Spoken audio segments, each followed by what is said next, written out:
Vamos trazer um outro destaque?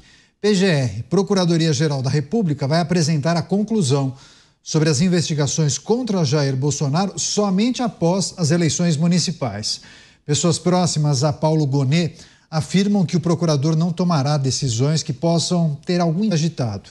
Em julho, a Polícia Federal indiciou o ex-presidente e outras 11 pessoas. Se vira réu e responde ao processo. Você, Cristiano Beraldo, a gente... Passar as eleições é, em si, uma decisão política. Então, que iria leiloar as joias, aqueles itens e iria destinar